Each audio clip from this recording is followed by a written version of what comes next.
fun. Instagram always gets that kind of, I use that kind of for the, what do we call that? The behind the scenes. You get a few minutes in the beginning and a few minutes in the end. And then YouTube comes on and I make sure I mute it. There we go. You hear me again. I've been researching the Otter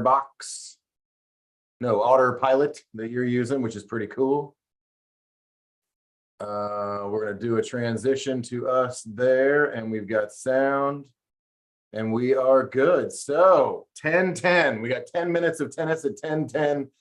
As Justin Yo says, we're on island time today. So good morning, wherever you are. I am Shaun. This is world-renowned tennis coach, Aussie in Australia, Justin Yo. And today we are on island time. So we're starting 10 minutes of tennis at 10:10. And a good reminder that every once in a while, 5 to 10 minutes in between something, sometimes we're coming off court. Sometimes we're just coming off a call and you need to take a deep breath and pour a coffee and say, hey guys, I'll be right with you. And that's one of the things we do a lot is, hey, I'm here. Give me 5 minutes. I'll be right there. And that really just calms everybody down rather than the where is he going to be here kind of thing. So Justin, 10 minutes of tennis at 10:10 on Tuesday. Today we are talking about getting older. The concept is know what to change or any adjustments you might need to make after 40 years old. So I've got two questions to get us started. One, not that either of us are over 40, but one, is 40 the magic number, or is that just kind of an estimate? Because some people age differently. You don't seem to age. So obviously this might affect you maybe at like 50 or 60, but is 40 really a magic number? And then we'll jump into some changes we might need to make. It's a good question. I mean, man, talk about some arguments I would get on this one if I said, you know, your muscle depletion starts to happen after 40. There's a whole bunch of different cognitive things that happen after 40. Eyes, you know, short distance, long distance changes after 40. And again, you can also claim the same thing for male and female. So it's sort of not gender orientated. It is really after 40 things start to change. There's no question. There's only how much traffic you want to put on your body, and I'm constantly reminding people that after 40, and I'm 50 now, and the more you keep conscious of what you're putting on your body and what you're doing is what's going to feel like at 70 and 80 and 90, because we're all living longer nowadays. So, you know, we want to stay on the planet as long as we've only got one shot at it. So I keep saying I want to be above ground as long as I can be. So yeah, look, after 40, probably the things that I've learned and helped a lot of males. I've helped some females as well, but not a lot of them. Females in 3.5, 4.0, sort of they jump between those levels sometimes over 40, because if you drop down to 3.5, you're not putting so much, you know, on your body, and you're not putting so much expectation, and you can still enjoy the game. I actually say in the over 40s at 3.5, if you were a 4.0 player before then, you can actually help 3.5s, like let them be a little more knowledgeable because you played up at the level at some stage. You're not a sandbagger. Heard that so many bloody times. You're just dropping a gear to not put so much on yourself, you know. But you can step it up. Like I'm in 50 now and been really cranking up my game and my body, and I did 300 serves this morning, and you know, if you crank it back up, you can go back up again. So there's no restriction on age. The restriction is mainly physical, and that's where probably the subject over 40s I've talked about being biomechanically more inclined to hit everything as efficient as possible, reminding yourself about your glutes and about activation between, you know, quads and glutes, and making sure you're using all the muscles, because otherwise this thing's going to get more wear and tear.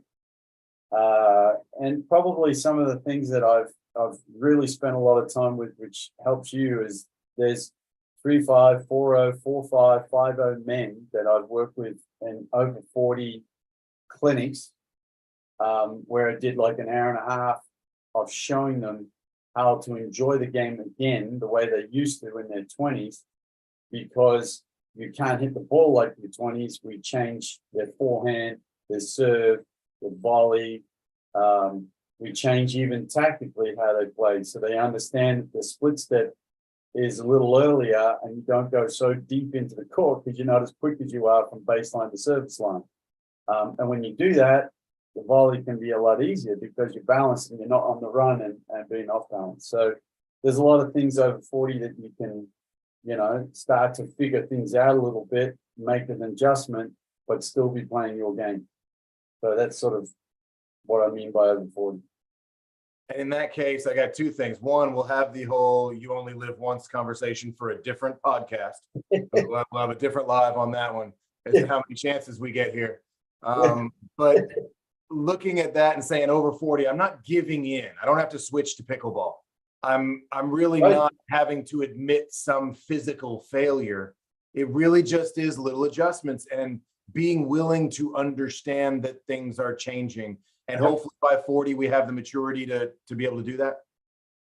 Yeah, and look, you can, if you're feeling more restricted physically and you feel like you have to go to pickleball because of the size of the court, just remember doubles is about the same size from side to side, So if you're playing pickleball singles, you'd be playing that at half a court of doubles, and there's times where the guy gets lobbed, well, you run it down and you don't get to it or whatever, great, but you can still keep playing doubles. And the advantages of doubles is that majority of the running is linear, not lateral, and it's lateral where people tend to get more restricted. But, I commonly say this, we grew up at times where we didn't really stretch. We didn't really do much, anything maintenance wise. And the reason why Djokovic is the rubber man still is that the guy does like 2 hours of yoga every day. That number changes all the time. It's like pretty soon, every time we talk about Novak, 20 years from now, I'll be like, that guy stretched 9 hours a day. That number always gets bigger every time we talk. That guy stretched constantly. Well, at that stage, he probably will because he wants to still be a rubber man. But he is definitely impressive. And I think something that I guess I'm talking more personal now is that now that I've turned 50 and I'm training every day and I'm getting back into national level shape, the advantage, I think, for us at our age, and you're probably right in that age bracket too, generation-wise, that we understood discipline back in those days. And that's my latest mantra now, that every single day, like something's up or something's bothering me, I just discipline like the mind and what I've got to do and how I've got to be and what a better perspective. So over 40, most people over 40 have that advantage now too, because they have that generation that really understood, we were given a lot more discipline, so we were experienced enough, so we can utilize it to whatever we're going to utilize it.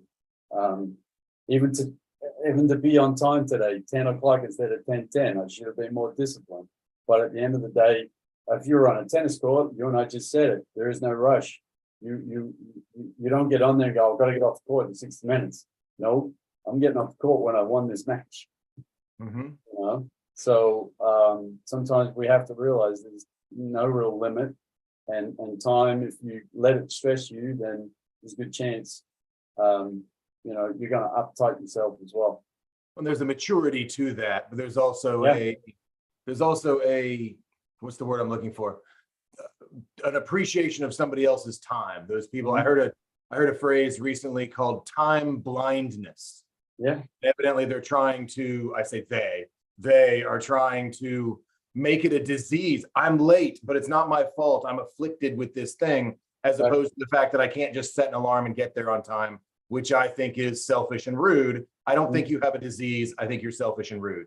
Yep. If you just can't get there on time. But talk to me, let me know. Hey, look, hey guys, you know what? I'm finishing up this group. It's going to be a few minutes. I'll get right to you. Yep. Whatever the meeting is, whatever's coming on, you text me and said, hey, you know what? I'm here. Give me a second. Those kinds of things are better. And as we get over 40, I think that's also that maturity, which I keep coming back to. You talk about the discipline. I think people over 40 might have grown up with a little harsher discipline, whether good or bad. We can have a different parenting conversation as well. But from a tennis point of view, it matters. If Luke Jensen says, "Are you the one getting up hitting serves before school or before work?" Well, evidently, Justin, you are. I did not.